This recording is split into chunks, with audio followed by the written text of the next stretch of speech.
exhibit here, and this is an important kickoff to the actual programmatic aspect of this whole exhibition. I just want to reiterate and again to thank the committee that put this wonderful exhibit together, and with our weaver, Richard Nelson, as he prefers to be called, for coordinating this wonderful effort of bringing alive and to making visible to our community the rich history of all of us, those who have come before, the many of the people here in the room who have been part of that history, and as we move forward. So I'm particularly proud to be able to be part of this wonderful process of celebrating our community. And I would like to introduce Richard Nelson, the weaver of this exhibit and the project's coordinator of the Connecticut Stonewall Foundation.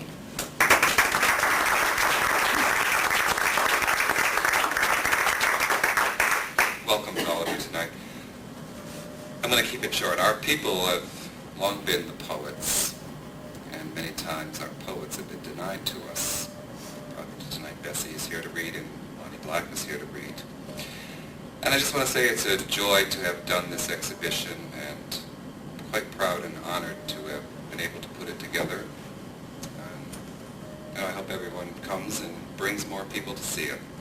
So let's introduce Bessie Reyna to read poetry for us.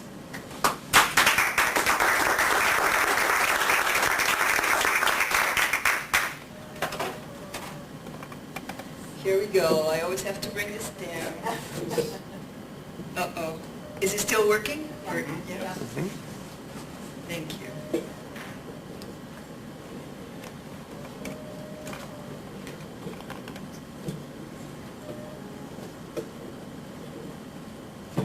Thanks.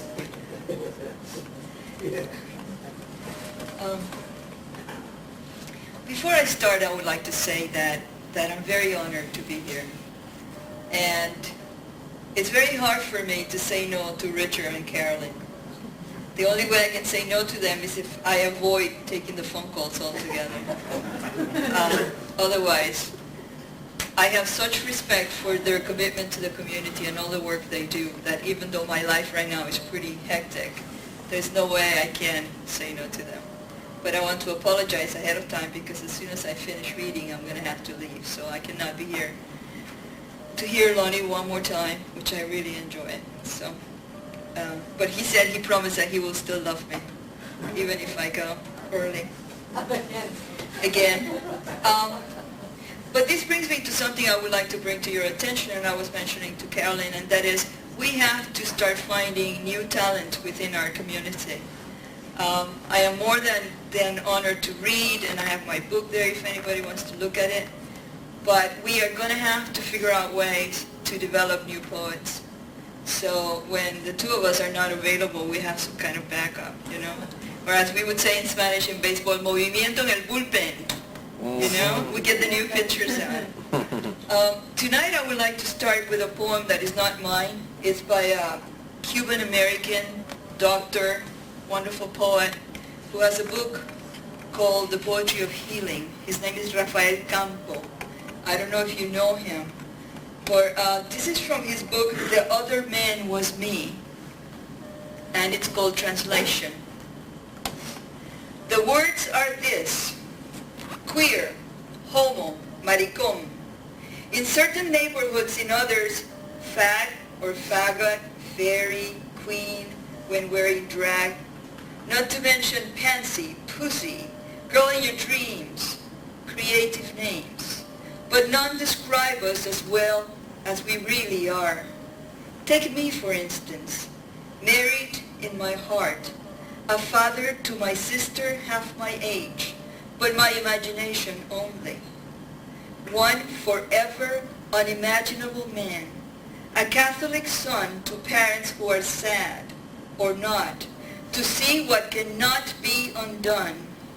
Those pines we planted in their yard, they grow because they grow. My sister waters them. The water seems like crying now and then. The water is our lives. It overflows. And I also decided to include a poem by a woman poet, a Chicana poet. Her name is Lorna D. Cervantes. I don't know if any of you have been watching that Bill Moyers on Sunday. Last Sunday he was in, did you see her? She has long black hair. He was interviewing her. And this is a poem I found in her book Emplumada, which came out about 10 years ago from Pittsburgh Press. And the title of the poem is, "For the young white man who asked me how I, an intelligent, well-read person, could believe in the war between races." And I think if we take race out and put sexual orientation, is a very, very relevant poem. It's also a relevant poem in terms of races. So this is what Lorna D. had to say. "In my land there are no distinctions. The barbed wire politics of oppression have been torn down long ago. The only reminder of past battles lost or won is a slight rutting in the fertile fields. In my land, people write poems about love, full of nothing but contented childlike syllables. Everyone reads Russian short stories and weeps.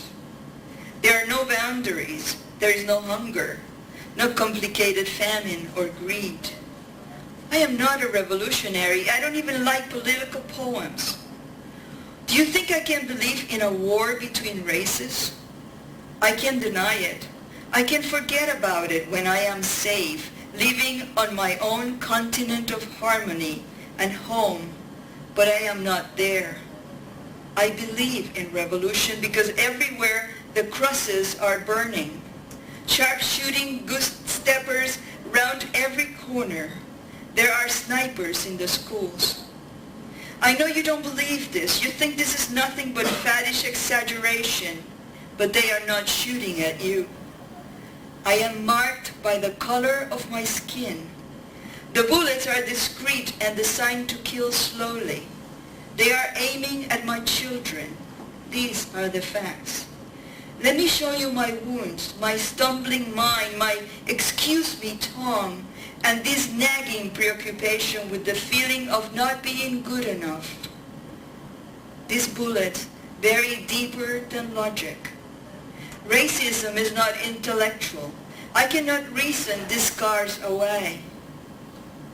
Outside my door there is a real enemy who hates me. I am a poet who yearns to dance on rooftops, to whisper delicate lines about joy and the blessings of human understanding. I try. I go to my land, my tower of words, and bolt the door. But the typewriter doesn't fade out the sounds of blasting and muffled outrage. My own days bring me slaps on the face. Every day I am deluged with reminders that this is not my land, and this is my land. I do not believe in the war between races, but in this country there is war.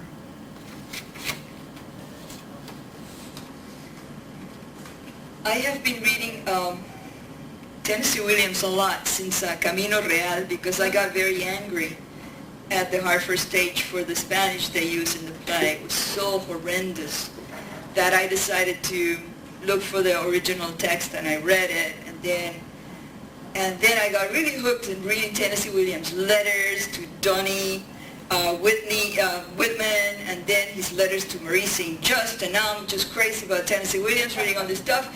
And one of the poets that he always carried with him was Hart Crane. So I figured, well, it's logical for me to read Hart Crane. And Hart Crane is just very, very academic and highly intellectual, but some of his later poems are very sweet and very approachable, and I thought I would read this one to you. It's called Exile. My hands have not touched pleasure since your hands. No, nor my lips freed laughter since farewell. And with the day distance again expands, voiceless between us, as an uncoiled shell, yet love endures through starving and alone. A dove's wings cling about my heart each night with surging gentleness, and the blue stone set in the driest ring has but worn more bright. He has some really beautiful images. Okay, I'm going to do a few of my poems. And there's a poem I thought a friend of mine who likes this poem might be here today, so I put it in. And it's called Susurro. It's in Spanish. And it's just one word, and every word starts with the letter D. Desnudarte, despacito, dulcemente, desvestirte, disolverte, durazno, dame, déjame, destaparte, descubrirte, derretirte. She writes, your letter fell from the edge of the desk, landing on my bed, calling to me. When I close my eyes, I see her as I first saw her, dark makeup around green eyes, a big smile on her small, round, soft, purple lips. Tattoos around her upper arms, forming a jigsaw puzzled bracelet. I wanted to ask about the meaning of the symbols engraved on her white skin, but I didn't. Not breathing, not moving, I looked at her. As I hold her note, I want to be once again in her small room, illuminated by candles in blue holders, to hear the strange African chant she was listening to when I walked in. I want to write back, I didn't know my stationery was so fresh. I want to write back, my letter did what I wish I could do, but I don't. I just wrote this. I don't know how many of you went to see Camille at the Athenaeum the other day. So I decided to go see Garbo, my favorite lesbian. My girlfriend doesn't get jealous, so I can say that. And so I wrote this. It's called A Sunday Afternoon with Garbo, not her real name. She tilted her head, big smile on her lips, and whispered, we all die. Later on, she slowly turned her head and looked at me. I was the one chosen to admire her luminous shoulders, ready to be kissed. That Sunday afternoon she was Camille, waiting for true love, pretending to be healthy while hiding behind lace handkerchiefs. Inviting me into her make-believe world, she let me touch her hair, unfurl the ribbons of her gown, caressed her perfect neck, awakening in me the passion she once knew. I, the sun worshipper, willingly traded the sunshine on my face for that one look of hers on a big movie screen, where she made me believe I was the only person who really mattered.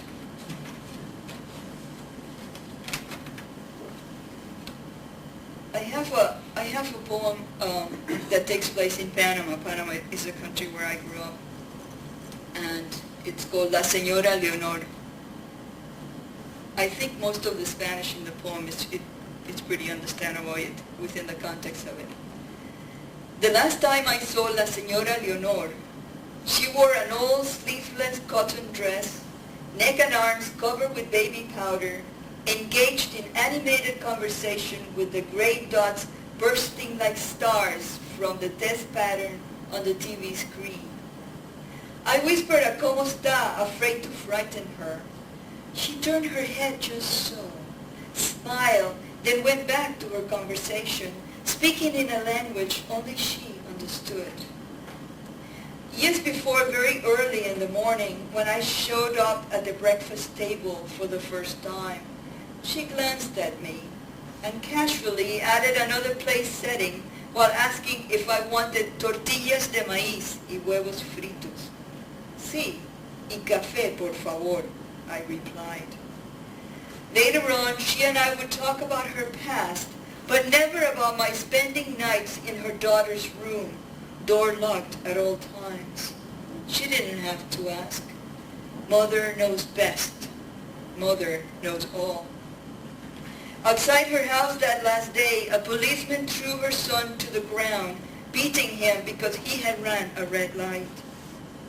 She did not hear our screams blending with police sirens or notice the neighbors gathering like a chorus in the real-life drama staged at her front door, while she talked, undisturbed, to imaginary characters on her television screen.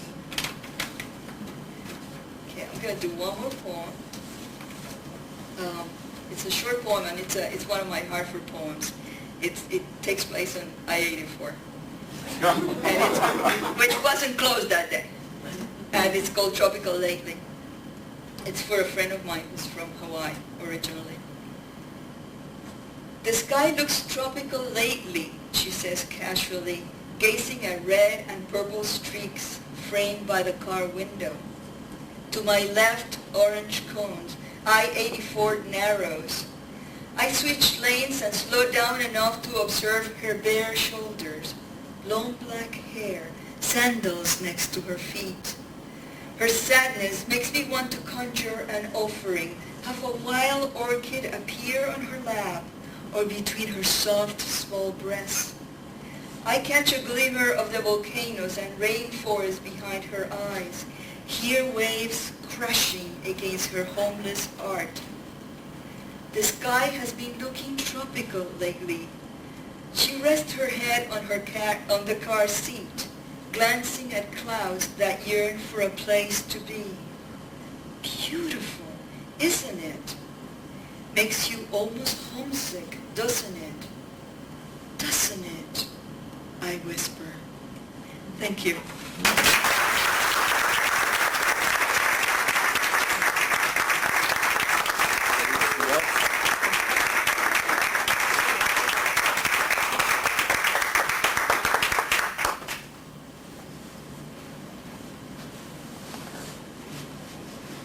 We've got a little something special we're going to try. If there's any singers that can lead us in a song, come on up. We're going to pass out a song to you. First, Timmy Devin's going to introduce it.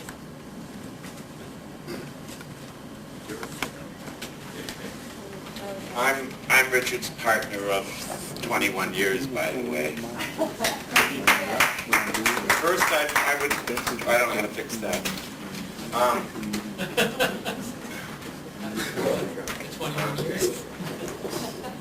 I was hoping that President Clinton would take the time to stop by here, but apparently his schedule was too tight to come over here, so he'll have to miss my little remarks about America.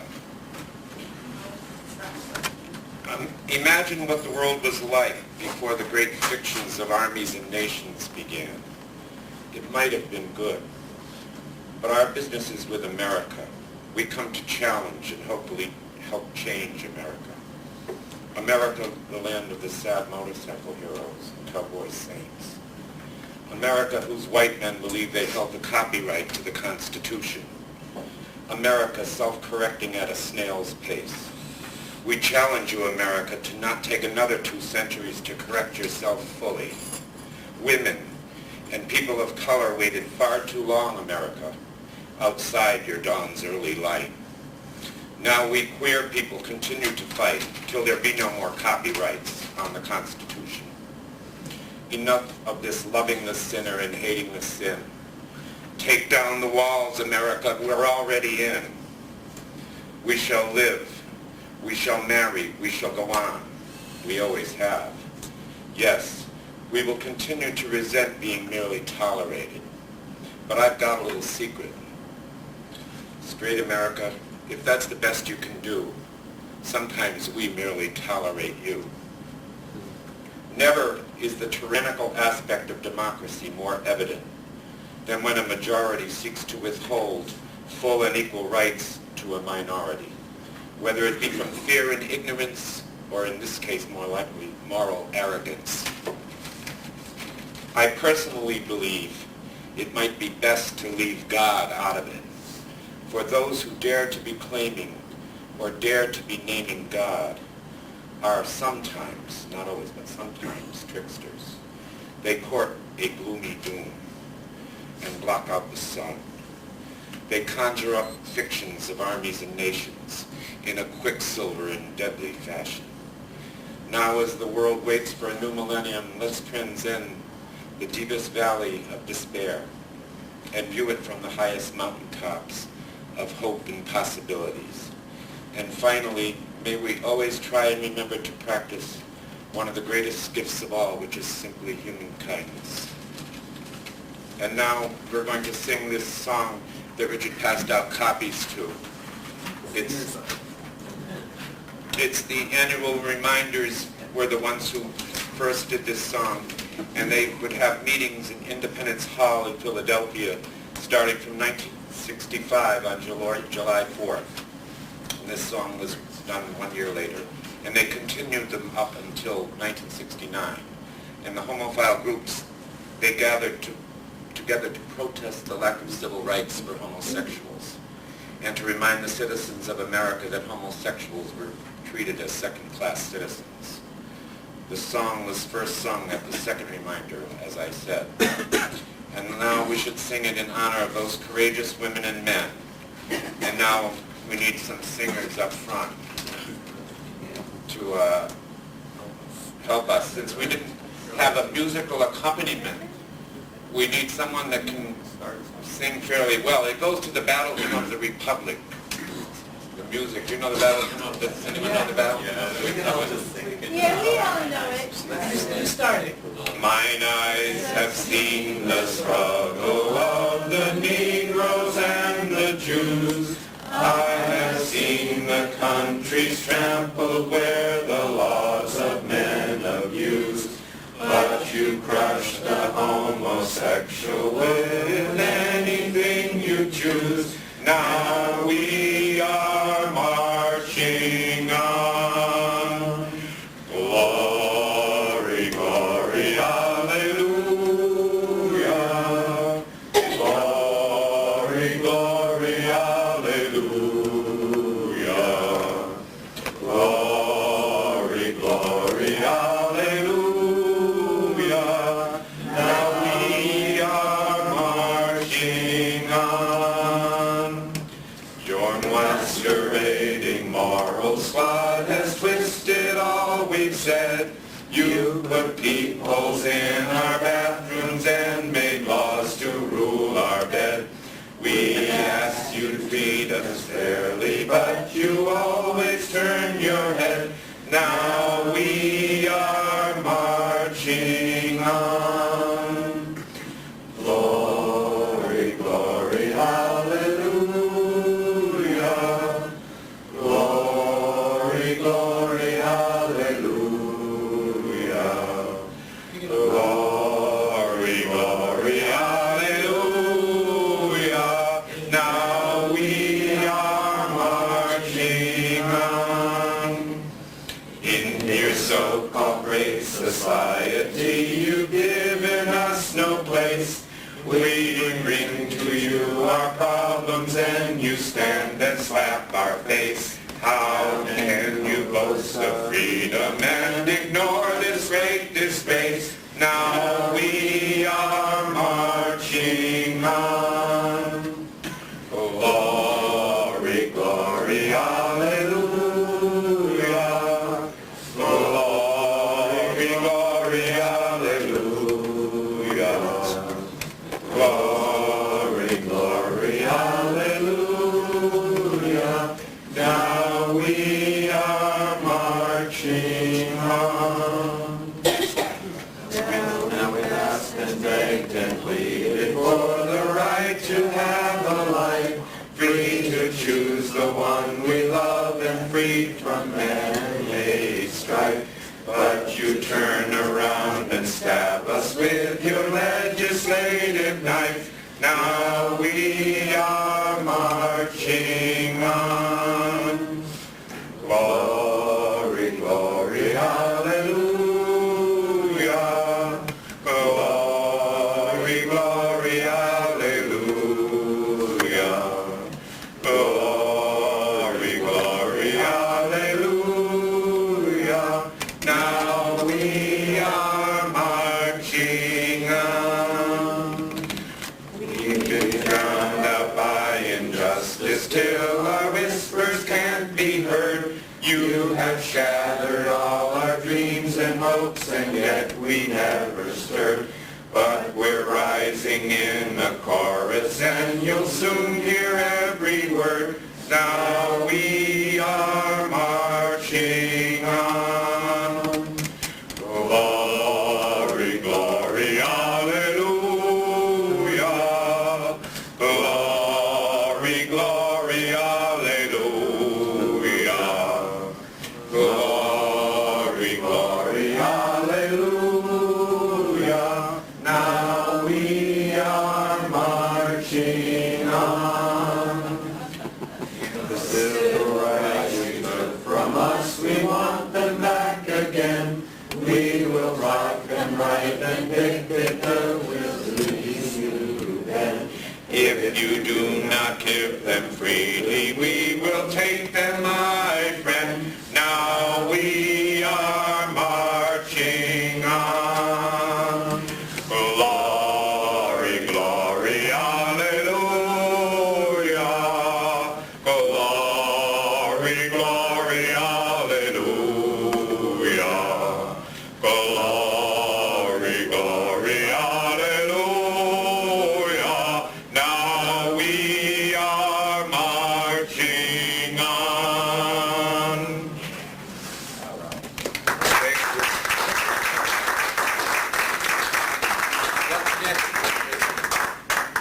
you. Well, I think that's something. Thanks for that beautiful poem, Timmy. Oh, you're welcome. I heard it. I want to introduce Quentin Johansson. Quentin?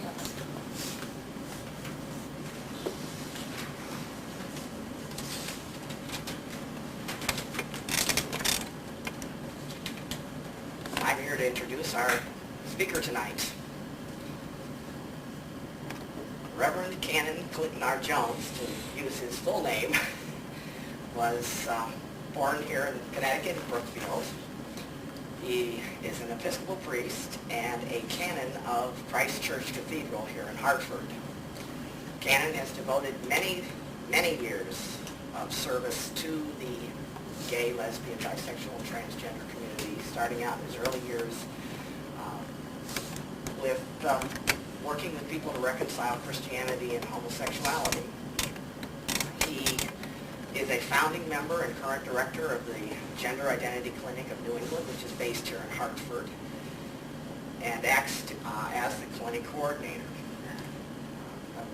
We all benefit from his generous donations to the archives, much of which is on display here. I would like to welcome Canon Jones.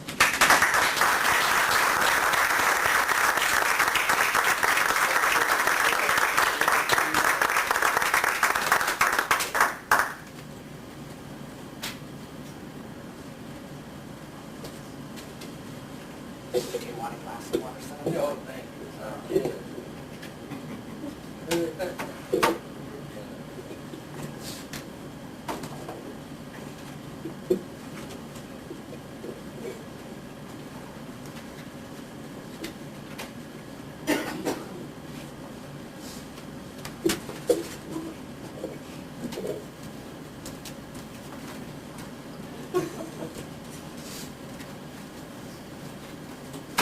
Well, this is a great task. I have to do 40 years in 30 minutes. Well, first of all, let me say I'm very glad to be here, and I commend all of the people who have already done so much here to tell about the history of the gay movement here in the Hartford area. I think I called this Reflections and Expectations, the Sexual Revolution 1960 to 2000. It really all began in Hartford, strangely enough, through the Greater Hartford Council of Churches. The Greater Hartford Council of Churches really are all of the churches, and not all, but most of them, working together. For a long time, not the Roman Catholic churches, but a little later, some of them have come in to the conference. And since I came to Hartford in 1946. And it doesn't take long to get involved, of course, in the community. And I became involved in the Council of Churches, and then was particularly asked to work with what they called then the Social Service Committee. And on that committee, our first task was to deal with the whole question of alcohol use, and then, of course, drug use.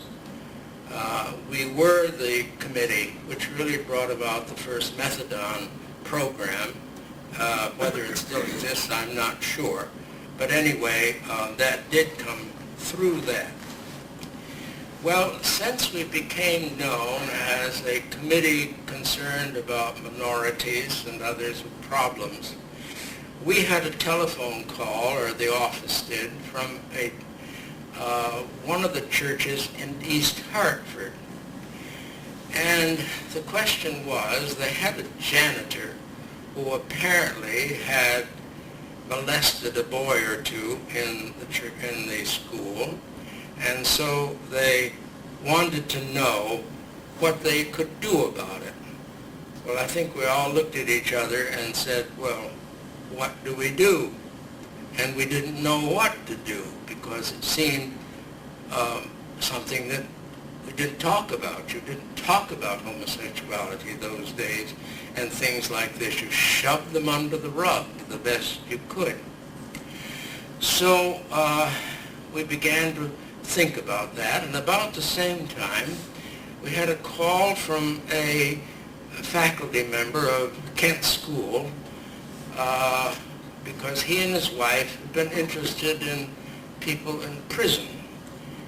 And in their concern for prisoners, they learned about a unit at the major correctional institution that there were a group of people who were kind of pariahs. They turned out they were mostly homosexual, or may have been, of course, transvestite or transgendered, but nevertheless, they were segregated from the community, and they were badly abused in terms of rights and privileges. They could not go to the library. Once in a week, I think a library cart came around or something. Their meals were at all sorts of weird, miserable hours. They couldn't go to the gym. They couldn't exercise, go outside. So our committee then began to think, what can we do? So 2 or 3 of us went up to the prison, met with the warden, registered our complaints, heard their reasons for doing what they were doing, but then we tried to negotiate so that they could get better treatment. That involvement eventually brought about a relationship between the prison and our social service committee, so that I was that person who was willing to go to the prison every couple of weeks or 3 weeks and to meet with some of the people who were in this segregated area, or for anybody else who had problems concerning their human sexuality or their gender identity. And I did that for 20 years, actually. And through that, we began to get some rights and privileges for those who were incarcerated. Then we began to realize that we had a bigger plate than we anticipated. So it was finally decided that we would establish a committee, particular committee, of the Social Service Department, which would deal with the subject of homosexuality. And it was a very distinguished group of people that gathered to do that. George Higgins, some of you know, was professor of psychology at Trinity College. Arnie Wellhaven was a psychiatrist at the Institute of Living. Paul Bobbitt was the assistant at the Center Church here on Main Street. Bob Stevens, who was at the Baptist Church also across the street. and some other lay people and more professionals. And we began to meet. Now, those days, the Council of Churches had its offices in the YMCA. That's the one that used to exist on the corner where the old Hilton Hotel used to be. But anyway, we put on the board, the homosexual committee will meet in such and such a room. Now, this is in the 50s, early 60s. And my goodness, the authorities of the Y and the Y committee, my God, you should speak about homosexuality in a YMCA. So the end result, they came to us, or they tried to find out who we were, and when they found out who we were, they said, well, you seem to be decent people, but can you get some other name? Can you do something? So everything those days was projects, you know. So we became Project H. Somebody later said it could have been Project Heterosexual as well as homosexual, but it stood really for Project Homosexual. And that committee lasted for several years. Eventually it changed its name to the Committee on Sexual Minorities, because we were not merely dealing with homosexuality, but we were also dealing with transsexuals, transvestites, and all sorts of other people who were in this whole picture. One of the tasks that we had to set ourselves to was figuring out how we do this. And now this is really true. It sounds fictitious. It suddenly occurred to all of us professionals that nobody knew a homosexual. Now, we may have had suspicions, but nobody was willing to talk about that. So somebody said, well, we should talk to one. And then somebody else said, well, whoever came would be too upset, too embarrassed. Then somebody said, well, what we could do is put a bag over their head and put eyes in it. Now, that is true. That is true. Yeah, because we didn't want to have that person embarrassed, and well, but we didn't do it. But that was an idea. But then we began, of course, to realize that there were, by our sharing and some of the people we knew, we gathered together some persons who were identified as gay and asked them if they wanted to have some kind of association or some place where they could meet together. At that point, the Center Church and the church house behind Center Church, they had what was called the Blue Room, and the Blue Room used to be when they had those places where young people met and sang and so forth. And it kind of ended. So they let us use it. I don't think anybody in Center Church ever knew that we were there, but the group met there every 2 weeks for several years, actually. Then it finally moved up to Emmanuel Congregational Church out on Farmington. But then we got in trouble there because the organist was so afraid that some of the choir would be attacked. And so we had to leave there. And I think we finally ended up at Trinity Church on Sigourney Street. But and that was called the Kalos Society. And it probably was the first gay group in Hartford. And Kalos was called Kalos. Keith Brown is the one who came up with the name because it's a Greek word and it meant a very fine person. And as you know, that Greek love really was the love of a citizen toward a young adult boy, and they did have a relationship. If you've ever read The Last of the Wine, for instance, that's very well brought out there. And so we called it, when this relation was established, the young man was given a cup, and inscribed on it was his name, and the adjective describing was Kalos, a very nice, fine person. So that's how Kalos came to be the name for the group.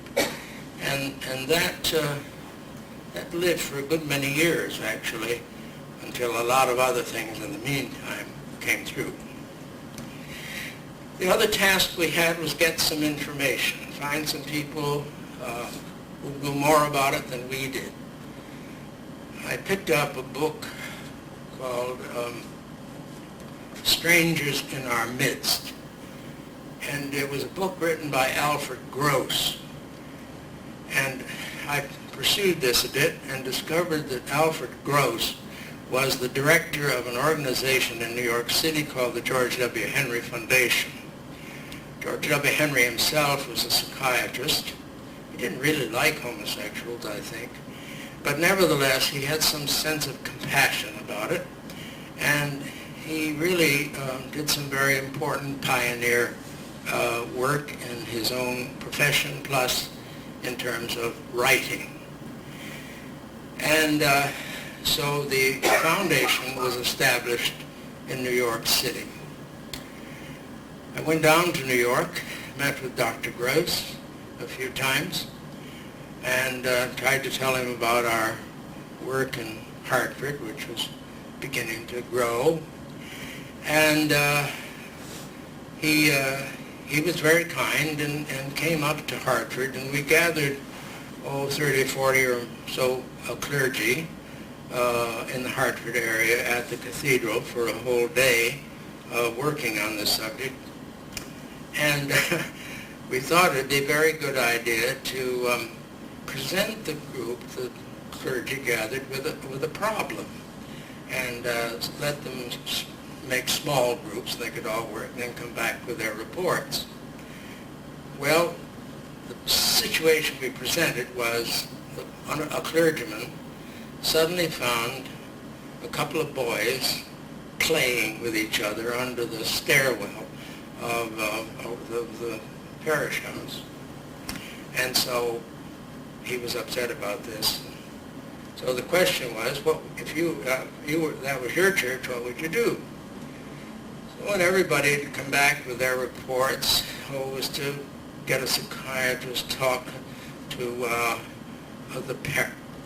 talk to the parents, and talk to the school, and so forth, all these things. So when we got back together and presented our reports, he said, Dr. Gross, in evaluating it, says, well, that's wonderful. You reached out. It's too bad you didn't get the fire chief.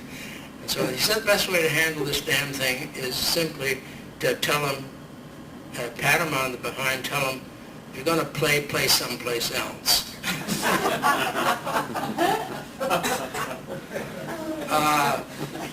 Not in the church. So that was Dr. Gross. He wrote a lot of good stuff. And another time I was in his office in New York, and the telephone rang, and it was the FBI. They knew about Dr. Gross's work, so they said, Dr. Gross, do you happen to have anything on so-and-so and so-and-so? He said, well, just a minute. So he took his telephone down, held it over the drawer where he had a few files, and he swung it by and forth and picked it up. Well, I don't seem to find anything. Thank you. He put it on GDs, SOBs, he said. They wouldn't mind their own business, you know.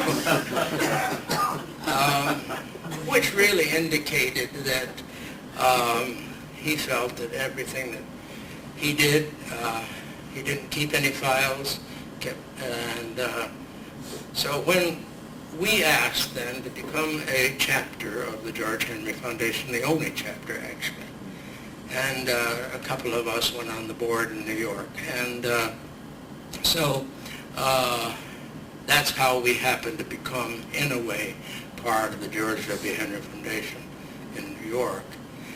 And so our task began to expand, particularly in terms of getting more information that we could get. And once again, somehow that fell into my hands to pursue this. And so we were in touch with SICUS and all the other organizations that we knew about, which would send us materials. And we began to build the library, and that was in the YMCA office. Well, the library moved pretty quickly, and then eventually it turned out that the Y was going to move to another headquarters, or the Council of Churches moved from that building. And they didn't want to take the library, which was growing, so that's how it happened to end up at the Christchurch Cathedral and off my office.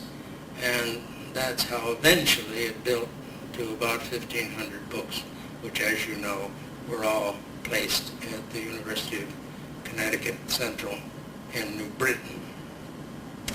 So that's how that came about. In the meantime, it also became evident that we needed a counseling situation to reach out to these people who were seeking help. And I took on the task of going to New York for a couple of years part-time and taking a degree in counseling and doing a thesis on counseling the male homosexual. I say male homosexual because at that time we really were working mostly with men.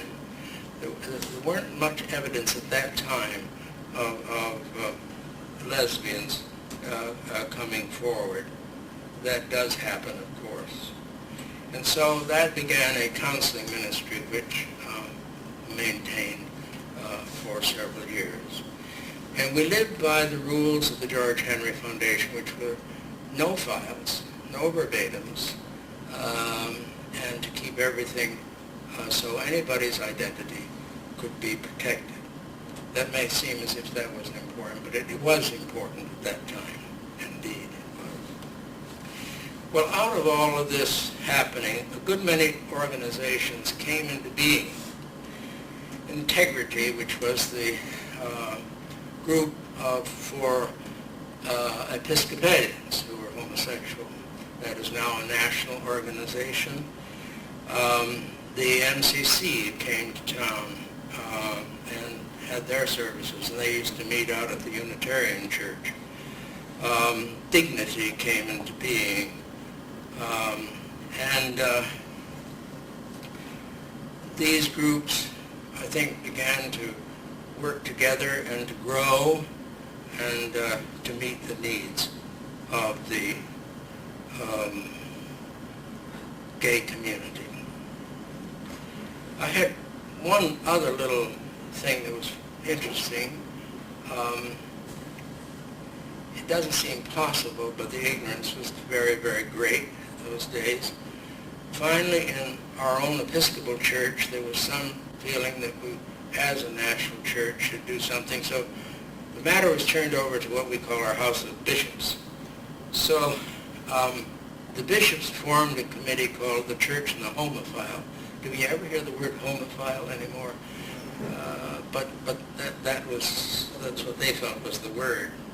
There were 5 bishops, 3 psychiatrists, and myself. We met for 3 years all around the country, actually, and trying to come to some consensus.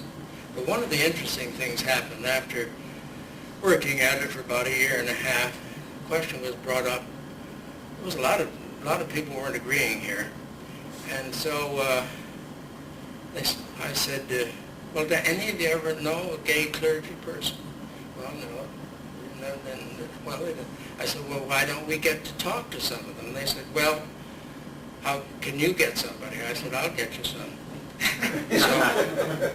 So I did. It wasn't all too easy, but anyway, I finally convinced 5 of them to go out to where we were meeting in Pittsburgh or somewhere.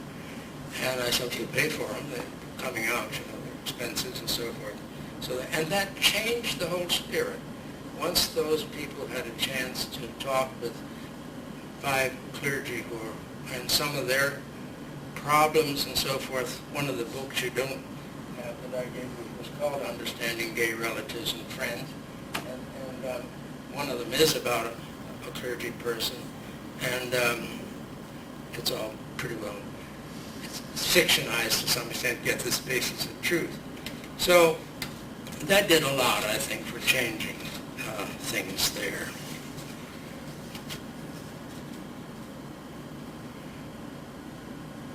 Now, in addition, of course, to our concerns for the gay community was the growing concerns for those who were transgendered or transvestite. There was a transvestite group here in Hartford that met, and little by little we began to discover that there were people we call gender dysphoric.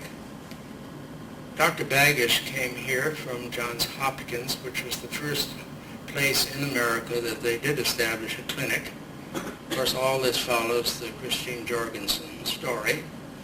And so when Dr. Bagish came to Hartford, he searched around, and he found Dr. Higgins, and he found Dr. Felber and Dr. Gold, and a couple of others, myself.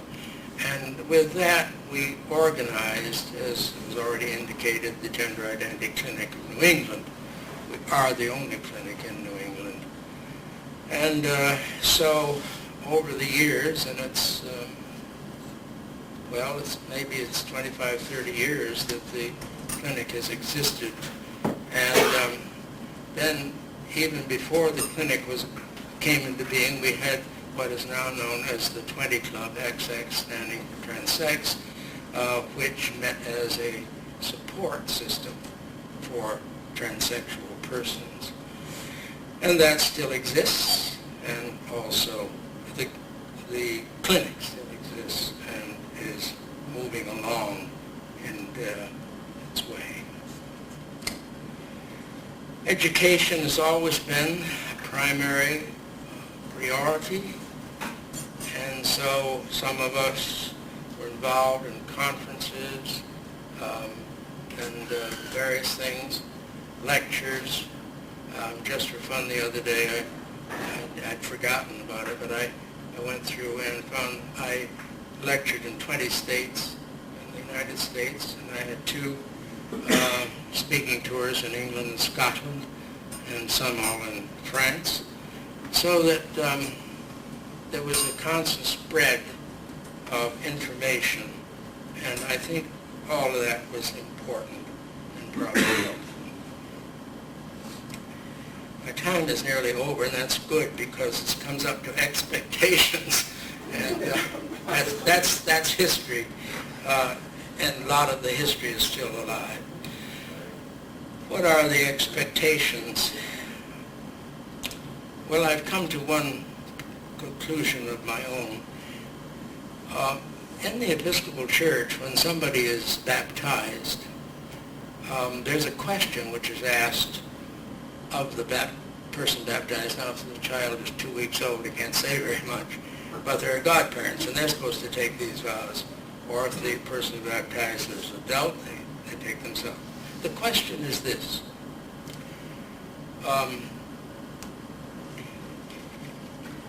Will you strive for justice and peace among all people and respect the dignity of every human being?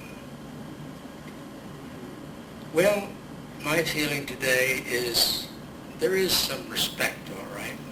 I think gay people, transsexuals, they found some, but I'm at that point now where I want justice. And I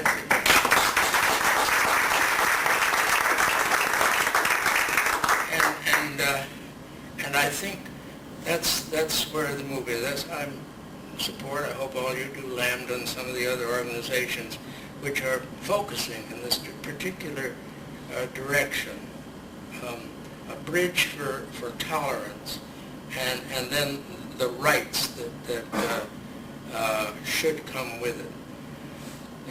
The rights for inheritance, the rights for tax rights, the rights for marriage, the rights for adoptions, the rights for people to go to a hospital and see their lover, all those things, that's what we need. We need legislation, we need judgments if we have to even go into the court system. But I think that's the thing that we have to hope for. And I am hopeful. I'm more than that. I do believe the gay movement has really done a job, and I think as we see, I brought some things. I was in Richmond, or Virginia, for a wedding, and I thought this was a wonderful Richmond Times top front page, a bridge for tolerance. This is fall, that time very recently when Falwell and some of his crew have met with some of the homosexuals. And although they didn't all agree, it was the beginning, it seems to me, of a sense of tolerance between two very, very opposed situations. So, yes, I do think there's hope. And I'd like to end quickly now with this. Some of you may have known Steve Charleston. Steve Charleston was the bishop of our Episcopal diocese in Alaska. But he came here and became the chaplain at Trinity College. And while he was here, Matthew Shepard, an incident, and he wrote in the paper a letter on that, of the terribleness of silence. It was a wonderful, wonderful editorial. He's now been elected to be president of the Episcopal Theological School in Cambridge, Mass. And that's a very prestigious post. It's one of our most outstanding seminaries. And this just came out last week. He has organized what is known as the Cambridge document. And this is what he's asking, and he's asking all of the dioceses, all of the bishops, all the church to adopt this, that no homosexual person should ever be deprived of liberty, personal property, or civil rights because of his or her sexual orientation. Secondly, that all acts of violence, oppression, and degradation against homosexual persons are wrong and cannot be sanctioned by an appeal to the Christian faith. And finally, that every human being is created equal in the eyes of God and therefore deserves to be treated with dignity and with respect. There is hope.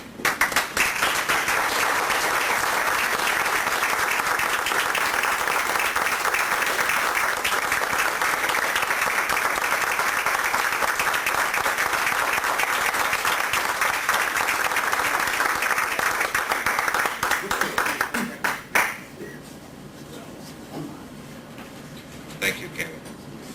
We have a very special poet with us tonight, poet Lonnie Black. Let Lonnie do the talking. Lonnie. Thank you.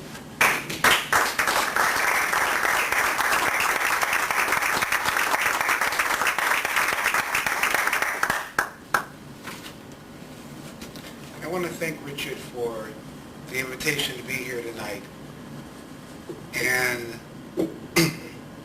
also the wonderful speech that we just heard, and which spurs inspiration to me, particularly the last part when he talks about the terribleness of violence.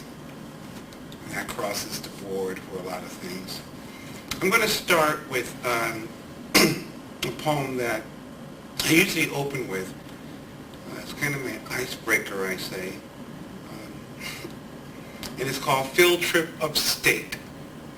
It's about growing up and having been on this bus ride. Field trip upstate. At first, bad weather forfeited our travel while parked on a woodless roadside, offering more sky than anyone's seen in a long time. A dozen cafeteria sandwiches were eaten.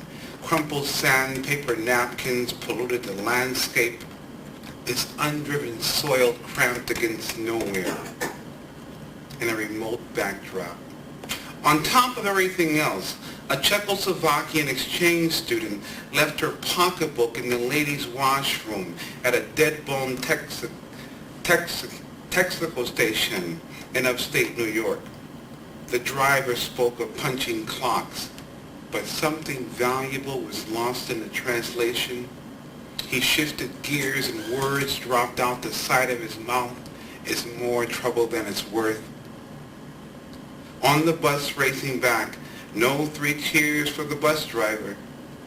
We stared a fat hole in the miserable dark, as kids will do. August dragged shirts off and held every inch of our movement at bay, arriving in someone's hometown with all the windows kicked out.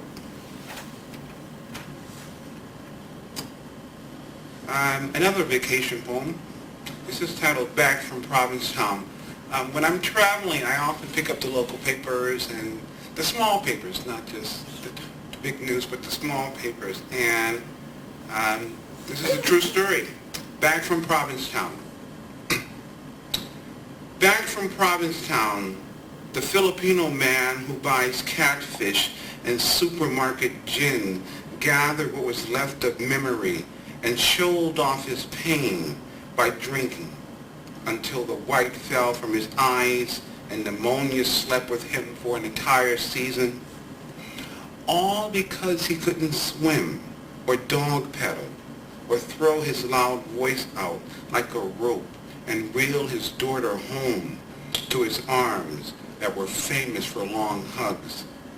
He watched in his vacation clothes as her doll hair spread like seaweed and each slow wave wore a piece of her clothing. Wherever she has gone, it's as familiar as any place here, and it belongs to her now.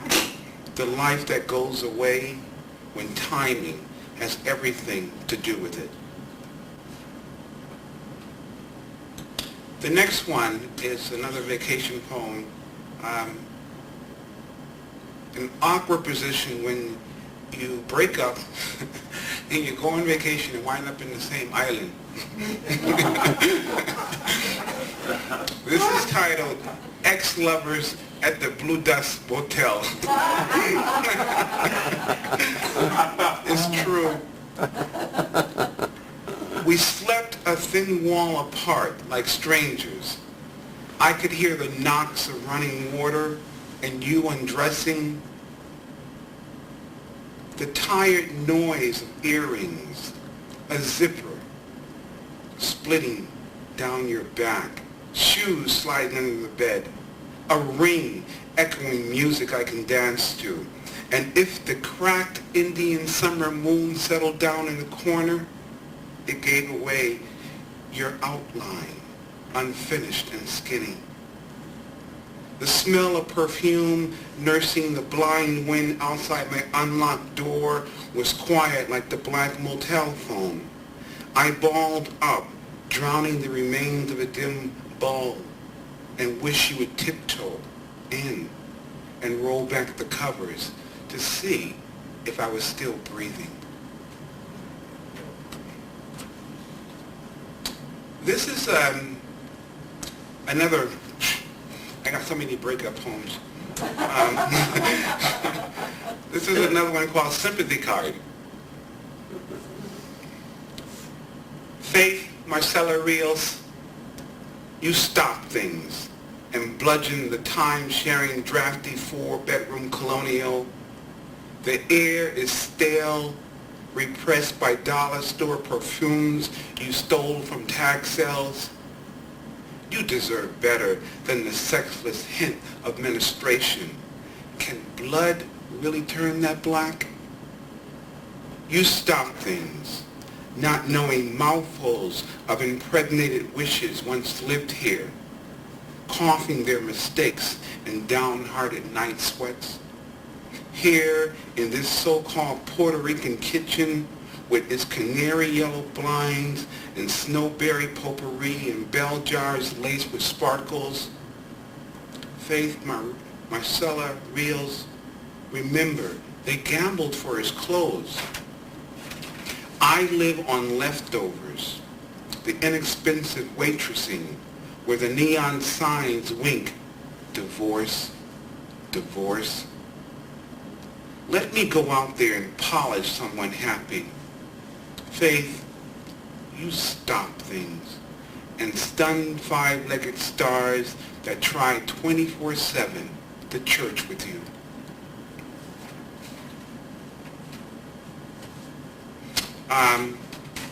And then one more vacation poem, then I'll scatter on. This one was taking, I'm not sure how many of you have done this, but you take a trip with someone, and on the first day you realize, damn, I got 4 more days with this person. You know it's not happening. It's over already. So this one is titled, Waiting for the Ferry to Woods Hole, which is going to the vineyard.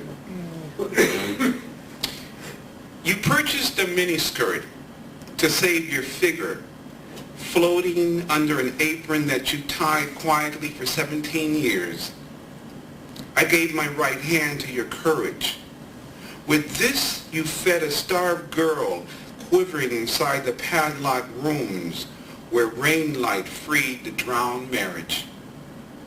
But the colors of worry collected the vacation summer draped on your shoulders like mumbling gray smoke. Through sunglasses, your heart is blackened, blind and scared. No honeymoon flashback swims within reach. I am your second wind before the climb, before the ashes sizzle in a puddle of coffee. As we wait for the ferry to Woods Hole, you look old and married. I never gave her that, by the way.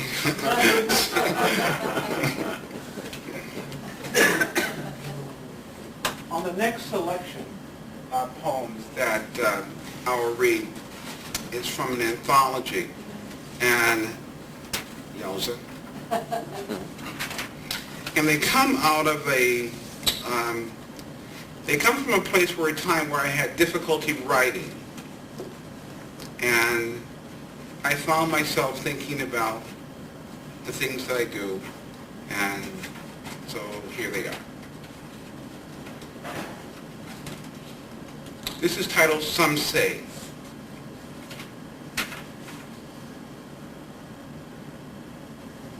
What happened next was a series of subtle name-calling, the kind you pick up on in dingy hotel lobbies occupied by World War II vets who came religiously to doze off in 3-leg packed Pennsylvania armchairs. Some say Junior Mac was dull, touched in the head, crazy as poor boys digging up graves in the Tower Avenue Cemetery, when his jealous bullets planted a death notice snugly in her side, abbreviating her quiet smile. And she didn't cut loose one single shred of discomfort from the songbird's throat. She didn't force his glazed eyes to meet hers or yield that tragedy, engulfing her the way bystanders do at the scene of the crime. Some say she was too patient, a steady water flow frozen under his design, the reverse of having no face. She was his 5 o'clock shadow, surrendering to growth, to the touch of razor lovemaking. I once saw a young girl, in a restaurant in Middletown, and in a wheelchair, who was paraplegic, and she couldn't move her arms, she couldn't move her legs, and The waiters had to come and adjust tables to accommodate her. And I thought, what would it take to make that girl walk again and play? And I created my own imagination. And this is titled Lullabies and Instructions for Disbelievers. Put papier-mâché wings and ornaments made from fish scales and facial tissue on the rubber arms of your wheelchair and drink the bright flashing jabs from headlights. Trace your birthmark 12 times with a shoehorn or the porcelain monkeys glistening on the mantelpiece. Sneak up on a thin-bellied grasshopper and step on a loan shark's embroidered coattail. Tell him you need mad money and a wrought iron alibi. Place a stool pigeon's cotton handkerchief squarely over the family Bible and work the nerves of whatever troubles the flannel season. Give your orthopedic sneakers to a bow-legged liar and pawn the Undertaker gray squatting in your eyes. Grab the star's low-bellied aching grunts and dog pedal upstream. And when you wake, there will be proof of having walked a baby step.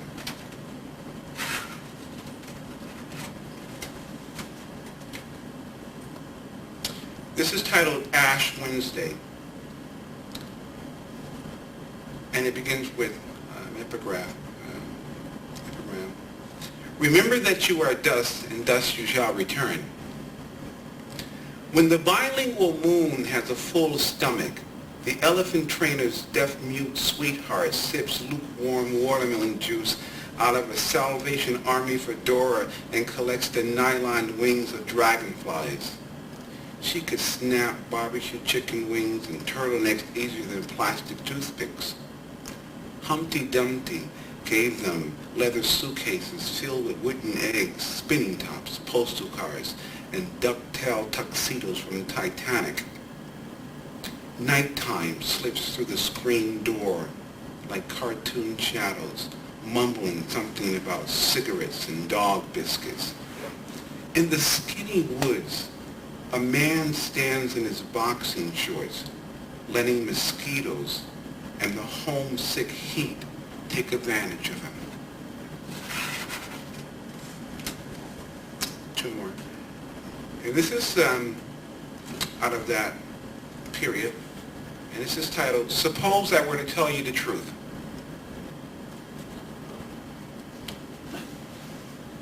She had a miscarriage. I drove her back to my place. It was a slow Tuesday. I felt invisible and afraid she'd stampede me, blindfold me with guilt. She didn't. She sat motionless, like someone was trying to take her picture, like someone said, sit that way and don't move. She slept that way in her clothes and makeup, and I misread the stars, such an easy thing to do. Suppose I were to tell you the truth, cut through the static. Laying on the line, we got drunk, bought cashmere sweaters, Wedgwood green and bone white, talked about radio show talk hosts, Bible Belt homosexuality, and a dull, pissy, smelly, run-down donut and coffee shop. We left and sobered against the roar of midday traffic. Phoned her sister in Seattle, and then she wanted to do it. I couldn't. I said something about mood. She persisted. I held the infatuation of weak ground, denying temptation. She said she was just testing me. I didn't say anything. Later the sky broke clear, licking off the backfire of rain. I thumbed through the dictionary to find a word. Didn't find the salvation of a single word to fit the moment. You see, she had a miscarriage. I drove her back to my place. Case closed. And the final poem that I'll read from this collection is dedicated to Muja, who has been a real trooper in my life. The title of the poem is Fire Island.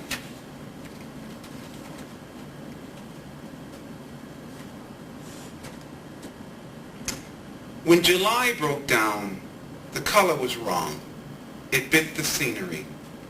It stirred ashes under hot birch and cardboard, and we teased the flattery of a one-night stand and slouched forward to mimic an ungraceful two-step, arms flung wide and loose, trailing faint remains of a watered-down couple, elbowing the slim pass around the wounded sentimental refrain. Out of habit, eyes pinpoint and beckon the chapped lips of a trembling saxophone player. Just in from a shabby romance, just in from L.A.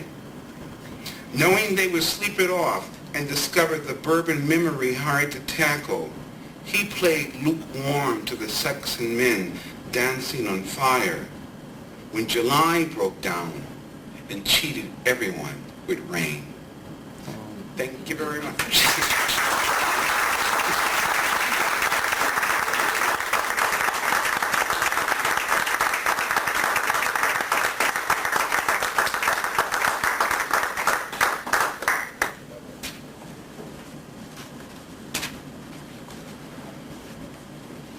Thank you, Lonnie. That was great. We've had poetry and then history and then poetry. And now we're actually going to have a treat. Deborah Simmons is here. Deborah is a teacher, a performer, a historian, all around music. And we are blessed to have her in our community, and we're thrilled to have you here with us, Deborah, today to celebrate this part of our history.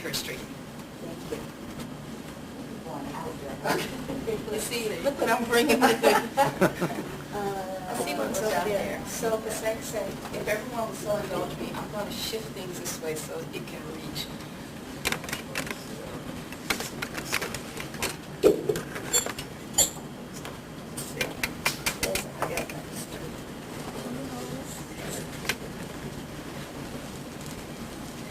I know before I came, you went through the song, The Battle Hymn of the Republic, with the words that were part of the 1960 independence piece. What I'd like to do tonight is, I'd like to do two selections for you. But also around those selections, I'd like to talk about the history of that song, The Battle Hymn of the Republic, a woman who wrote it, the fact that it was a contender for the national anthem, along with America the Beautiful, but the Star-Spangled Banner won out. Also, the Star-Spangled Banner, and people don't often realize this, was the music to it was a part of a bar room. Yes, bar beer drinking song. So to think what our national anthem is based upon.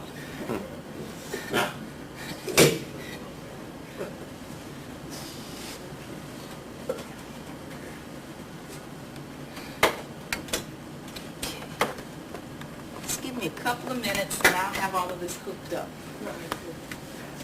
I'm just going to get a chair. Here. You got one? Okay.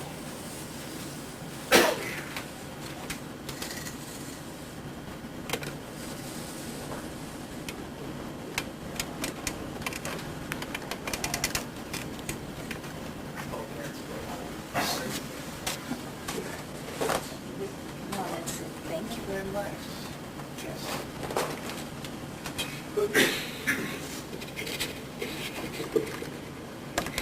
Now for me, to talk about music and history is real important because I truly believe it is through the art and the music and our culture that serves as a way of preserving our culture. Because a lot of times through art and through music, commentary is made about the true sides and those kind of unmentionable things about our society that sometimes mainstream culture and the industry kind of ignores. But one thing I'm pleased, let me do one more thing and then I'll be ready to go.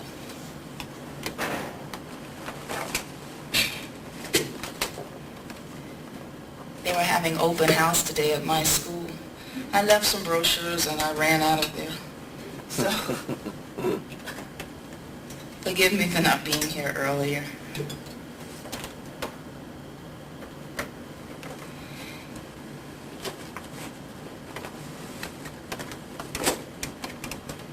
Portable amplifier.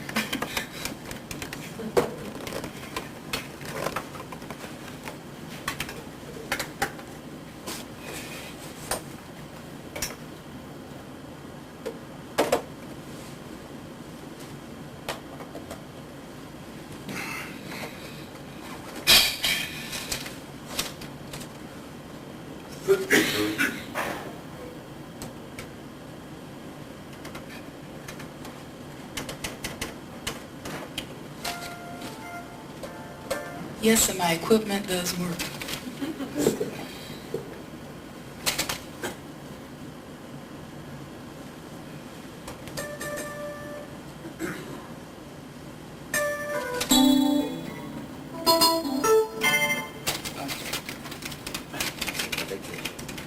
Beg your pardon? We have ignition. Yes, we do. It is a... And Houston is pleased at this time. Two songs that I'd like to bring to your attention. One being We Shall Overcome, and also about the Battle Hymn of the Republic.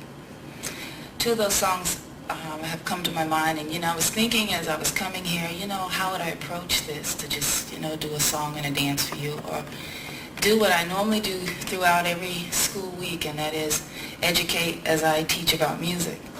I'm very fortunate at Manchester Community Tech to teach an American contemporary music class, and I love getting into the history of America and the trials and tribulations. And I also like creating an environment where all kinds of topics, gay, straight, black, white, can be talked about in a safe environment.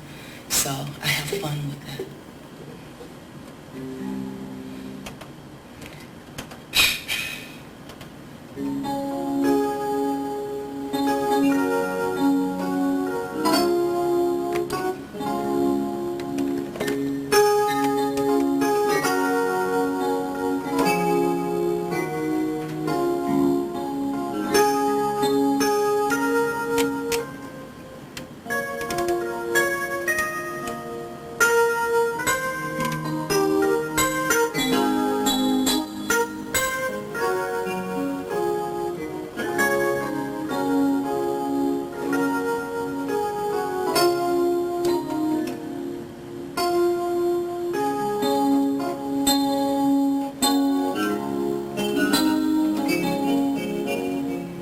Okay, We Shall Overcome, and in the style which I did it in is in what we call a typical gospel style, modern gospel style.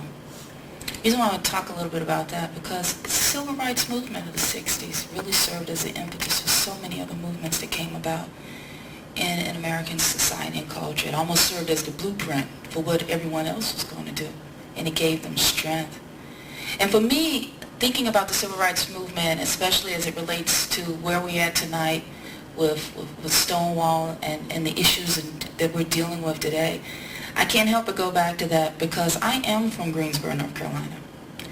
And I was born in 1957. I was born 2 years before they had the Woolworth lunch counter sit-in. And it was students who were part of that sit-in who were students of my godmother, who was advisor to the newspaper at North Carolina State University. So it was very common incident to have these civil rights students and these students who could potentially just move a nation come in and out of our house. So I must say, even before I was born, I was feeling and being impacted by civil rights and the significance and the importance of it. So, to come north and to observe some of the things that I've observed since living in Connecticut, it's been a real interesting experience indeed. I will say, though, I again applaud the wonderful strides that this community has made in this city, because Greensboro is in the Bible Belt, and there's some work yet to be done in that area. Oh, please. We shall overcome. We shall overcome. We shall overcome someday. Oh, deep in my heart, I do believe. Yes, we shall overcome someday. Now, music in the civil rights movement, especially in the 60s, was really important because it kept the spirit up and it kept the energy and the movement going. Especially when folks were like crowded in a jail cell. What else could you do but sing? You know? And the other beautiful thing about so many of the songs that came out of this period was it was a way of getting your point across through the lyrics, but doing it in a sweet kind of way. Black and white together, black and white together, black and white together someday. Oh, deep in my heart, I do believe, yes, we shall overcome someday. You know, you look at the term gay versus straight, then you think there's a little bit of that in everybody, you know what I mean? But folks don't dare admit to that. Gay and straight together, or maybe just obliviate the line totally, you know what I mean? Gay and straight together, gay and straight together someday. Oh, deep in my heart, I do believe, yes, we shall overcome someday. Now, sometimes people look at the role of Martin Luther King in the whole process, had a big role in that whole process. But people don't realize how much music was involved in that whole civil rights endeavor. People also don't realize a lot that Coretta Scott King was a music major from New England Conservatory, and she was a major in violin and voice. And so I had an opportunity not too long ago to obtain a copy of the biography of Martin from her perspective. And that entire journey of his life to his end consisted of gospel songs and patriotic songs and spirituals of that type. So the one that I just sang was a real popular one in that particular endeavor.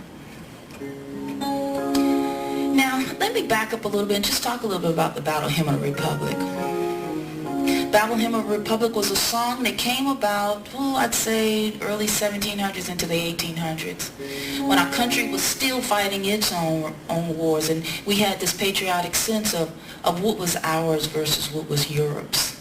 Anne Bradstreet was the author of that song. Yes, a woman. Yes, it was a woman. Mm-hmm. And if you look at the history of a lot of the artists and the writers and the musicians in the early colonial period, quite a few of them were women. And in many ways, women were having opportunities to do things in the art and literary world here in America that they weren't even beginning to even touch upon in Europe. Still very formal society. You have to understand, though, that in the so-called New World, as it's coined, I could do a whole discourse about that, but I won't. You have to look at the role women played. We were agrarian culture.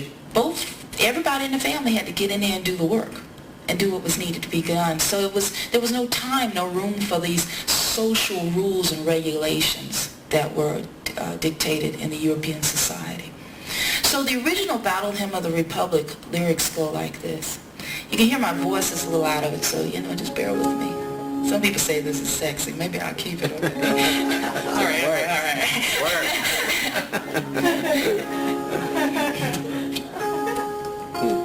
My eyes have seen the glory of the coming of the Lord. He has trampled out the vintage where the grapes of wrath have stored. He hath loosed the faithful lightning of his terrible swift sword. His truth is marching on. And sing it with me.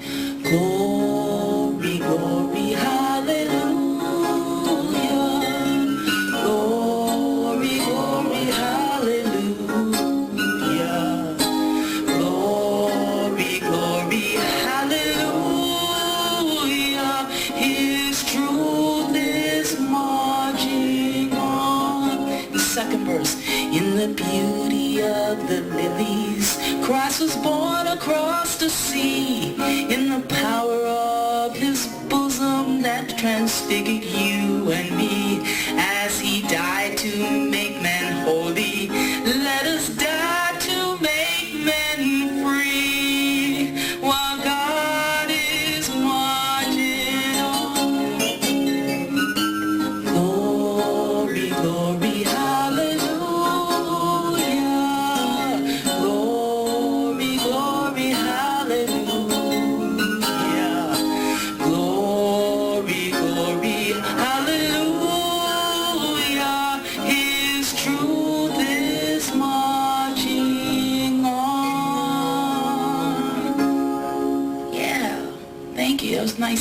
that. Clap for yourselves here.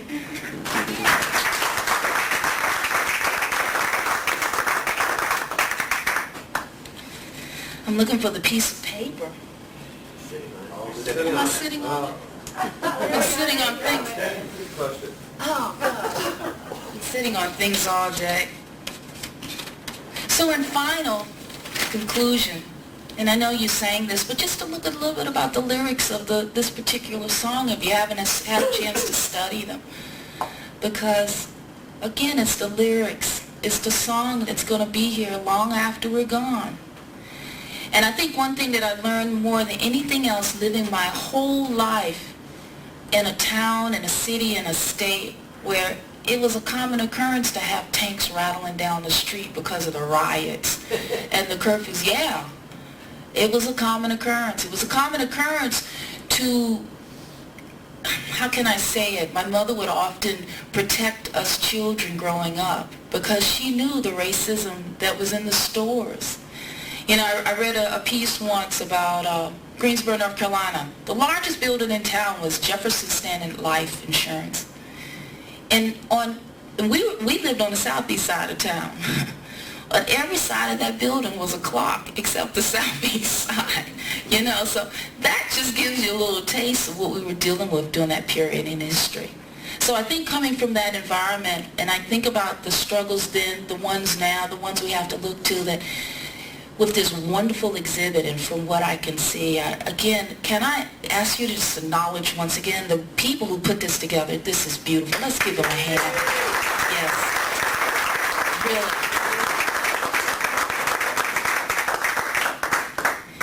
If you don't preserve the history, and if you don't learn the history, then you don't know where you've come from, and it doesn't give you direction as to where to go.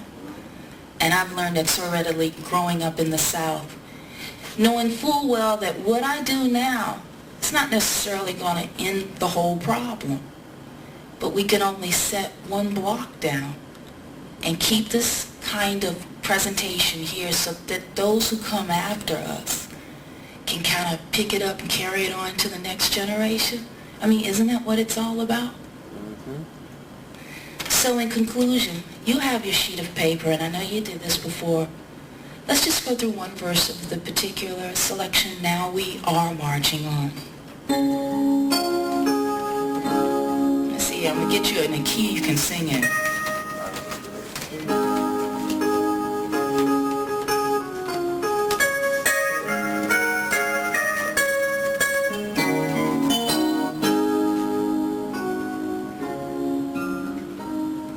My eyes have seen the struggles of the Negroes and the Jews. I have seen the country trample where the laws of man abuse. But you crush the homosexuals with anything you choose. Now we are marching on. Glory, glory, hallelujah. Glory, glory, hallelujah. Glory, glory, hallelujah. His truth is marching on. Everyone, thank you very much, and I'm really honored to have been invited here tonight.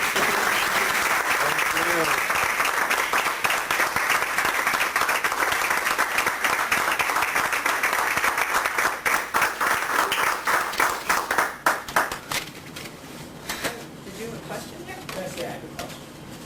Any possibility that we get some new students to come and see this exhibit? Yes, I am. I'm going to at least make them, let them know. Yes. Yes, I will. It's interesting. In one of my class sessions, I had a young woman who was African American, had just registered with Louis Farrakhan's group. And it was a real breaker for me because she sat there, and Oprah Winfrey had just done a presentation on gays and homosexuals, and she says, I don't understand it. I think it's a sin. And she just went, whoa. And so I turned around from the class for a minute, and I said to myself, oh shit. Then I turned back. And then, because I knew I had to deal with that at that time. Because I try to create a classroom where everybody feels safe in it, you know? And I looked at her and I said, first of all, I admire your courage to state your opinion. Because what I have learned living in the Northeast, a lot of times you really don't know what folk are thinking, you know? I said, so I acknowledge that. But I told her right up, I said, but you know, I don't agree with you. And I said, according to my religious beliefs, according to my spiritual maker, I don't think homosexuality is wrong. And I just left it at that, you know? And I could see she was working and struggling with that. But I had to let her go with that. And I couldn't let her go because sometimes in the classroom, teachers won't say anything. Sometimes not saying anything is bad as saying negative, positive. So I'm constantly working at just trying to make sure that everything's represented. I am. So that's great.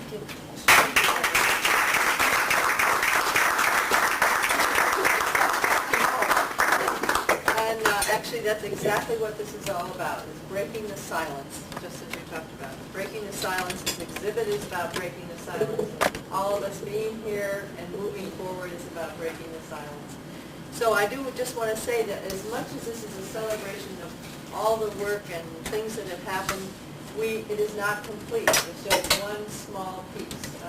And we have to reclaim all of that history, all of our stories, the history. So I just want to encourage everybody to pick up one of these pieces of paper to make sure that your story, your experience, your work, your struggle, whomever you have worked with is part of what we record and what we keep for the future. So please join us and make sure that you add your story to what is part of this exhibit here. And then also just to remind you that we have 2 more events coming up on the Sunday the 7th and Sunday the 14th. And we hope you'll join us. We hope you'll spread the word, tell others. Make sure, as we said, that particularly the young people come to see this. We need to have young people realize the amount of history that has gone on before so that they can move forward with pride. So thank you all for coming.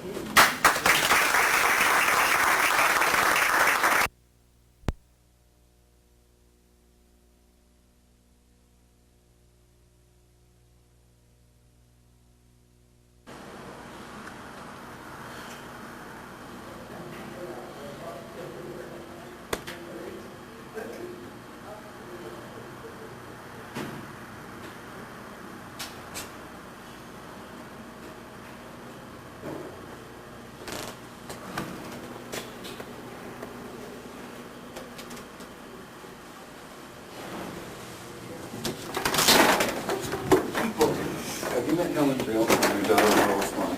This is Regina Dyke. Helen How are Drill. you? Good to meet you. Great to meet you. Oh, Regina, good to meet you. That's good. We're speaking at 2 o'clock. Yes. Thank you. So, Richard, could you give us a tour? Sure, let's do it a little fast. Okay. I'll talk a little bit about our concepts of the exhibition, you know, why we did certain things and how we put it together. Here we wanted just to convey like the urgency of leaflet walls from back, you know, when we all put up our posters, our leaflets to come to this and come to that. So we decided, well, let's just convey this with different objects and different posters and different ideas and different things, you know, from all different periods. The one that well, there's a lot that I'm very much interested in, is probably all of us remember the masks that people used to wear. Yes. For a long time, we were searching and searching through the archives and asking everybody, does anybody have a picture of the mask we used to wear? And finally that popped up out of John Benelli's collection. So we were quite interested to get that. Down here is a really interesting one, picketing the White House in 1965. The East Coast Medicine Societies, they all look like Ward and June Cleaver of that day. But what I find very interesting is the Committee on Picketing and Other Lawful Demonstrations, Rules and Regulations for Picketing. Dress and appearance will be conservative and conventional. Men will wear suits, white shirts, ties. Women will wear dresses. And then, of course, the outer clothing, no jackets or anything like that, overcoats or top coats or raincoats. Everyone had to be well-groomed, no beards, nothing like that. But the part that really... Didn't say anything about the underclothes, nothing about But the part that really interested me, that all of the picket signs had to be approved in advance, not like today when we just bring whatever we want to bring. And the order of the marches and the signs will be established by those in charge of the demonstration. If you were given sign number 1 and you were sign number 1, don't end up being number 5. You have to stay where you are. At first that was a real problem with me, and when I was studying too, the credential committees that they had set up to decide who could come and who couldn't come. But then I thought, well, coming out of the McCarthy period in 1965, I hadn't even graduated from high school yet, but it was a very conservative period. And they had to really be careful. Even people like Allen Ginsberg couldn't come to the line. And, this has opened up a lot more thoughts in my own home, and when we were discussing this, that, I was glad we moved from that period. Another one that I'm quite fond of is Wiwa. Zuni Indian Berdashe, or two-spirited people, is the term, excuse me. And over here there is another person. We've not found a photo of her. We asked the Smithsonian to please look, and they haven't. It was women chief of the Crow Nation of the Upper Missouri. She was in the mid-19th century. As a child, she learned to guard horses, ride fiercely, and use the bow and arrow. And she later carried a gun and could shoot and bring home the game superior to any man in hunting. She had 4 wives and was thought to lead a charmed life. And she was killed on a peace mission. And what I was particularly interested in that is that the Berdashe shows how certain pre-modern societies took people who would probably be considered homosexual today and affirm them instead of stigmatizing them and giving to them important, even sacred cultural roles. And one thing we also tried to do with all of these is, down here, if this strikes anyone's fancy that they'd like to study a little bit more, we have a reading list for them to look up. And then that will, with one reading list you can go on and on and on. And of course right here from Freedom Socialist Press is the March on Washington with the first gay Americans in 1993. So we kind of like played with that and that. Here, of course, we talk all about the pink and black triangle. We thought could not exclude that at all. The Artists Against AIDS. Over here was an interesting one that we found in the 1970 Griffin magazine, Connecticut Gay Man Denied a Driver's License. Nothing to do with anything, abuse of a motor vehicle, drinking while driving, anything like that. He was an outspoken activist homosexual at that time, and the commissioner had the right to deny the driver's license to anybody who saw fit. This one's our favorite too.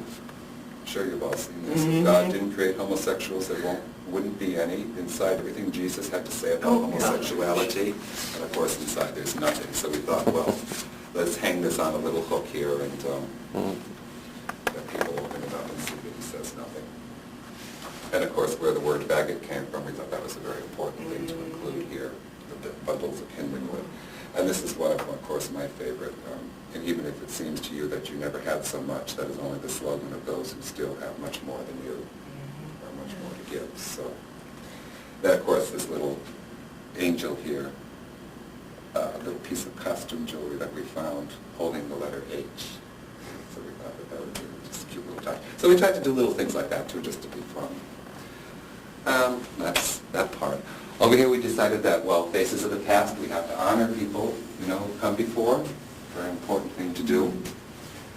So we just, put feelers out, who should we honor? And we also had to go by, Aetna has this in their collections of different famous lesbian and gay people.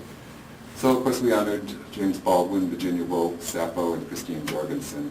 And also there's reading lists for people so they can, read about these people. And here, Helen, if you come again or someone that's coming, send a photo of yourself. This is our Faces of the Present, where we ask people just to put themselves into the exhibition, people who are working today, who are, helping to move the movement today. And I particularly like American Heroes. This is adapted from the 1993 March on Washington. We are here today in this exhibition to be counted and to claim what is ours, to say we are out proud, look at us, all of us are true American heroes. So that's a place where we can, all become part of the exhibition, moving the movement today. Here's a tribute to the poet Audre Lorde. And 2 years ago, the column that's right here, Reverend Irene Monroe came down from Cambridge to lecture on the role that homophobia plays in fostering discrimination. No, the role that religion plays, in fostering discrimination and homophobia. So I called Irene and I says, Irene, send me a little something. Hartford's motto translated is after the clouds the sun, and it more or less applies to us. So Irene sent us this beautiful long essay all about after the clouds the sun, and it's about the hate crimes in America. And then my partner Timmy did this little structure in honor of Irene. Isn't he cute? He's sitting up in the clouds and singing to Irene. Yes, indeed. So I hope Irene gets down. But that's a very striking thing to read sometimes. And what we tried to do in here was, we asked all different groups for their archives. Do you have anything? Some of them are from the university archives and some of them aren't. Like here's the Lesbian and Gay Stamp Club, their collection. Over here's Pete Glad, they sent us a lot. Here you are now, right there, sitting at Gay Pride, your center stage. And that's a nice one. And so that's what we try to do with the cubes, to kind of create like a conversation with things we find in the timeline. A lot of things in the timeline will also be here. With the Stamp Club, there's a lot of postmark things, and we tried to create a conversation with, I can't think of the year now, 1953 or 56, when the postal authorities confiscated a One magazine in Los Angeles, and the case went all the way to the Supreme Court, and the Supreme Court ruled that the mere discussion of homosexuality was not obscene. So what we tried to do with that one line, and not only show the One magazine that was confiscated, but also to show how the postal authority issues stamps with our people on them, or the postal, whatever, from all over the world issues that. And also there's, on the other side, Pride postmarks. So we tried to create conversations with the whole. Now, is this timeline going to be available in published form? We started looking into that. Well, I hope so. We called Kinko's the other day to see, what it would cost to do it all, to include a few photographs, to, include things like that. So we're working on that. Yeah, because we want to do something like that. And then all of the archives, I'll tell you a little story about this. The day we were here to measure the case, we measured it wrong. I had my, one of these dressmaking tapes rather than my long pulling out ruler. So of course when we ordered the boards, we ordered the wrong size. But the story comes out very good at the end. And then the people that cut the boards didn't cut them to the right size. So we were faced with what in the world are we going to do? There were supposed to be titles in all these sections. But then we got past that and we said, now why are we, this is a mechanical failure really, but then it became into, I guess more or less philosophy and all of that, because then we thought, well, why are we trying to title off each section? Why are we saying that back there they were building solidarity against oppression, and up here we're still not building solidarity against oppression? So we just threw out all the titles. And we said, well, we already have the wonderful idea that it's all floating on a rainbow, so let's just throw out the titles and just say that, yes, here's Ron Seeds that worked way back there in the movement, and he's still working today up here. So we threw out the titles and we just said, this is just let it float, get rid of the titles, and nothing flows off these sections.